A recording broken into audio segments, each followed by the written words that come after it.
This is Rob Tebbutt for Behind the Gloves. I'm pleased to be joined by Isaac Chamberlain. How you doing, Isaac? Very good, mate. How are you?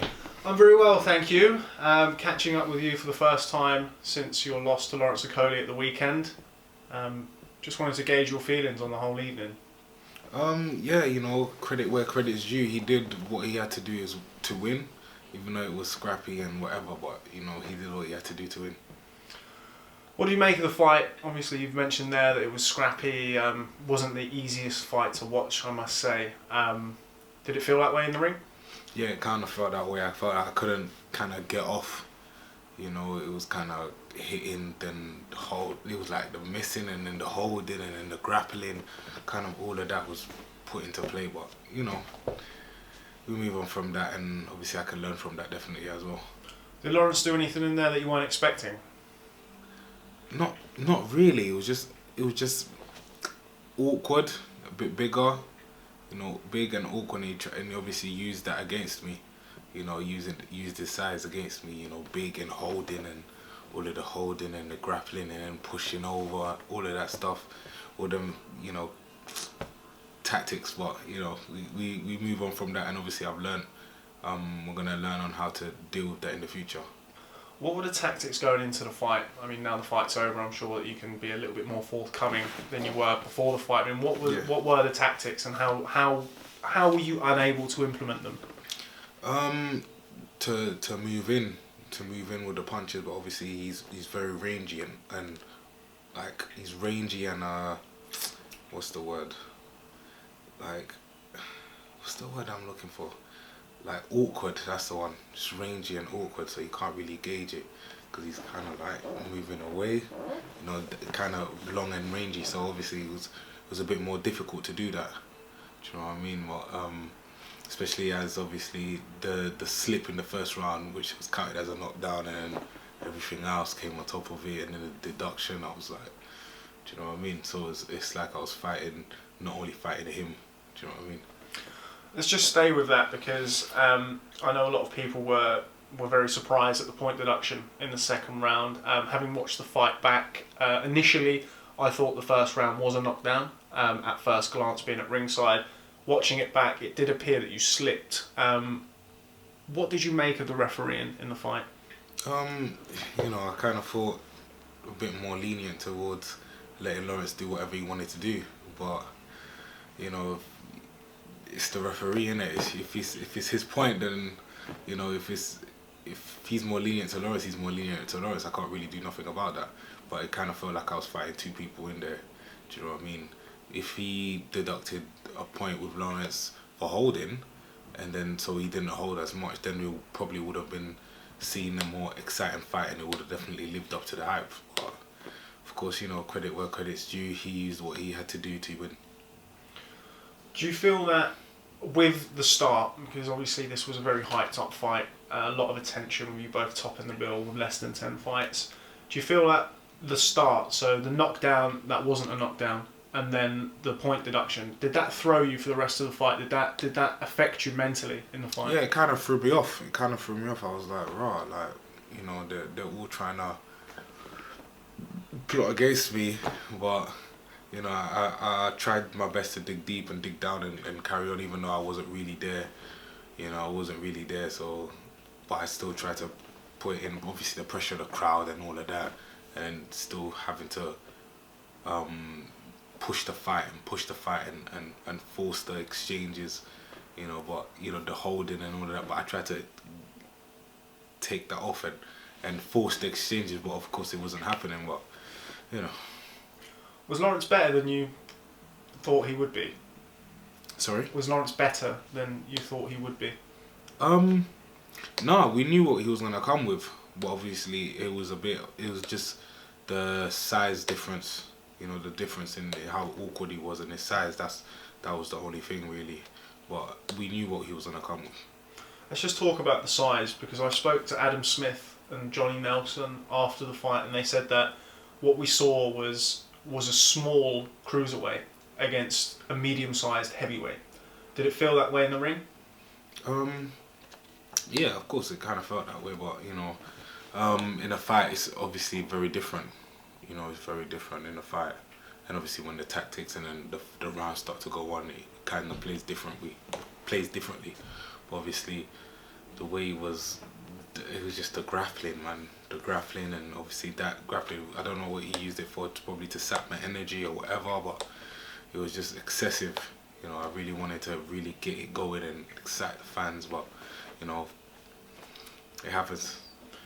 A lot of the pre-fight talk, certainly during fight week, was that Lawrence would be at his most dangerous early, whereas you would come into the fight in the second half of the fight. Was that your plan going in? Oh yeah. I wanted to definitely come on better in the second, but partially the way the fight went, it didn't allow me to. You know what I mean? So it's alright. Lawrence didn't appear to gas. He seemed to sort of keep his stamina throughout the fight. Did that surprise you? No, not really. You know, obviously, if you're training for a 10-round fight, if you train hard for a 10-round fight, then of course you're gonna be fit for that. Do you know what I mean? So what's next for you? What are your plans now? You've topped the bill at the O2. You're just 23 years old, which is something that a lot of fighters never get close to in their career. Can we expect to see you back in the ring again soon, or? Oh yeah, very soon as possible. You know, hopefully get back in an 8-rounder and start challenging for more titles again. You know, I'm just it's exciting. You know, the future, what the future holds, and obviously I spoke with Eddie and my uncle and all of that. So I'm just looking forward to really getting back in the mix. Gonna go on holiday, then come back straight into it. So credit where credit's due. Well done, Lawrence. I'll be back definitely. Do you think you can beat Lawrence? Yeah, of course, but obviously, certain circumstances with what happened, obviously, you know, that's what made the fight that way. But definitely I can beat him. Now, I know you fairly well. It seemed to me in fight week that potentially, not the scale of the event was getting to you, but do you feel that the fact that it was so heavily hyped, live main event, O2 Arena, did that play a factor at all in the way you approached the fight and the way that the fight planned out? No, I approached it very serious. You know, like little things that happened in the camp, but I don't really want to say it on TV. I mean on camera, but little things that happened in the camp and coming up to the fight and little things like that, little niggles and stuff that started to affect my body, started popping up. So no excuses, man. What's done is done. I just want to stay with that. You didn't throw the right hand very much during the fight. Was there a reason for that? Obviously there was a little bit of pain, you know, going there, and obviously with the throwing, you know, because I got pushed to the floor, thrown to the floor and stuff, you know, little things started hurting, knees and shoulders, and it felt, you know what I mean, just little things like that started happening. So of course it was a very rough and scrappy fight, but you know, that's and it obviously took something out of my body, especially when I was fighting, so I couldn't use what I wanted to do in the fight. So you know, I'm just looking forward to the next part of building my career, and then hopefully getting back into title contention again, and hopefully, who knows, we can see a rematch. And you say that you're looking at an 8-rounder before potentially challenging for titles. Luke Watkins, Commonwealth Cruiserweight Champion, was ringside. Actually spoke very complimentary about yourself and Lawrence in the immediate aftermath. I know that was a fight that was talked about, yourself against Luke Watkins, I think after Watkins fought Robin Dupree. Is that the fight that you feel that you should have taken as opposed to the Okolie fight? Oh yeah, definitely, because he's a Commonwealth champion, and I've been asking for that fight for a long time, but obviously the fans wanted this fight. You know, the fans wanted this fight, and obviously I never want to prove the fans wrong. You know, I always want to give the fans great fights that they want to see. So I try to give them excitement, but of course on the night there wasn't really much excitement. So definitely that should have been the fight. Hopefully I'm going to try and chase that fight again. You know, I'm going to try and chase that fight again and see what happens. What positives can you take from the fight against Lawrence Okolie? Obviously you had your first loss, by all accounts, by your own admission. It wasn't the prettiest fight we've seen. It didn't catch fire. But what do you feel that you can learn from it? What can you take away from that moving forward? Because you are still very young. Oh yeah. Do you know, just knowing that I'm 23 years old and I headlined at the O2 Arena, a lot of people came to watch me and support me, and 80% of the people there were cheering for me, and it was a blessing. You know, it was great. You know, because I worked so hard to get to this stage. Do you know what I mean? And to headline and with having only 9, 10 amateur fights, no Olympics or no nothing, just gritting it out, grinding ticket sales, the real hard professional way to reach where I've reached so far at the age of 23 is it's an amazing achievement. So it's great. What are your plans? I mean, I know you say you're talking about an 8-rounder. Over the course of the last year, 18 months, you've not been in the ring as often as I know that you would have liked to. Is it a case of you seeing what Eddie Hearn and Matchroom come up with, or is it a case of there's a definite pathway that you'd like to go down, or is it what's next? It's up to my uncle really, and to see what Eddie and Frank come up with at Matchroom. To see what they're gonna have a meeting with my uncle on either Tuesday or Wednesday. So we're gonna see what happens then and just keep it going from then. But by that time I'm gonna be on holiday, just focusing, and then when I'm back on it again. Where are you going? New York. Oh, okay. Any particular reason for New York as opposed to anywhere else? Is it just a case of getting away? I didn't really pick it, my girlfriend did, so obviously I just go with the flow. Do you think it's going to be important to get away after the intense media scrutiny? Obviously, you've had people like me sticking a camera in your face for the last however many weeks about the fight.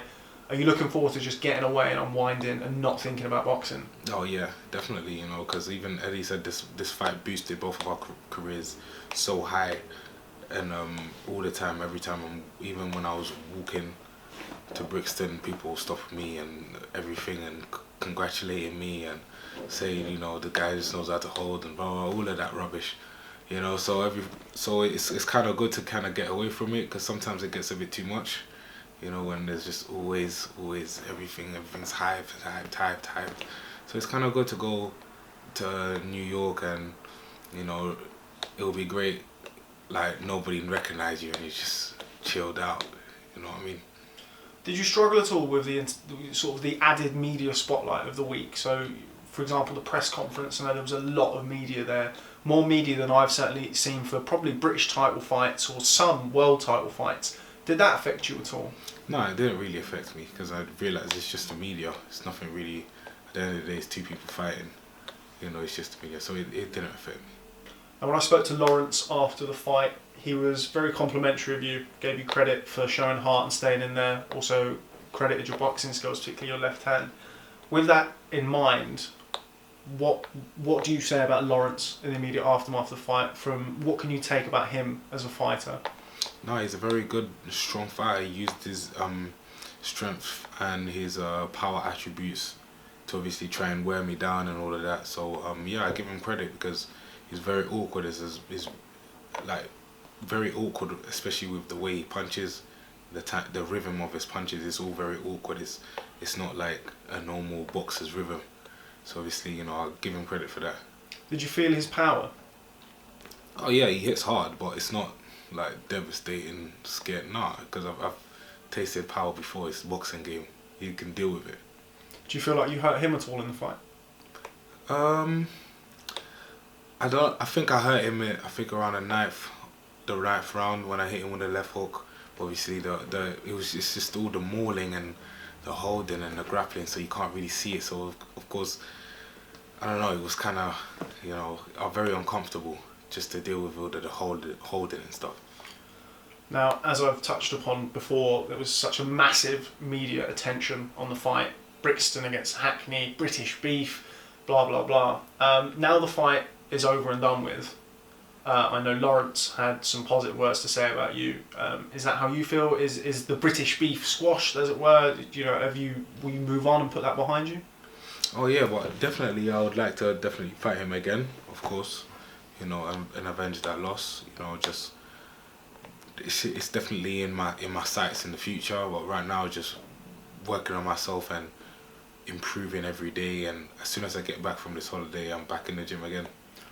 Means more so from a personal point of view. From a personal point of view, there was obviously the animosity in the build-up. Is that now gone on your part? Yeah. Yeah, it's good. So, I mean, how did it feel to have? I mean, that fight. I don't think it's been done, or certainly not in a long time, where two guys with less than 10 fights on their ledger have done 8,000-9,000 tickets at the O2. I mean, that's got to make you feel good. That sense of accomplishment, with having that many fans come out to watch you. Oh yeah, definitely, and I want to give them a massive shout out. You know, thank you for all the fans that supported me, everyone that wished me well wishes and wished me luck, and that's still supporting to this day. You know, they motivated me in training. They motivated me in the fight as well. You know, hearing them screaming my name and all of that. So it was good. You know, I really enjoyed it. You know, came from nothing. You know, from selling 12 tickets to selling 12,000. So it's amazing. And just finally, Isaac, I know you've got a big team around you who have been there for you from the very start. I mean, have you got a message for them? Yeah, you know, thank you to all my the people on my team. You know, Matt Crawford, Jay Brookway, David Johnson, you know, Ted Bammy, James Cook, everybody, my sponsors, Fastline Steel Services, Martin and Conley, Carter and Haynes, Sport Bible. Who's this? 11 Degrees. 11 Degrees, and you know, everybody that supported me. You know, Rob Kaplan, First Wealth, Rock Global. I know there's more. Fresco Box. Been a long couple of weeks, hasn't it? It's been long. Sorry if I missed you out. I'm sorry, but I don't think I missed any of that. So, but yeah, I'm happy. Okay, well, Isaac Chamberlain, it's a pleasure catching up with you as always. Thank you. Enjoy your holiday. We look forward to seeing your return and come back to the ring. As always, it's a pleasure. Thanks very much for speaking to Behind the Gloves. Thank you. Hey Fight fans, it's Michelle Joy Phelps, and if you haven't already subscribed to my YouTube channel, make sure you go ahead and do so by clicking right here.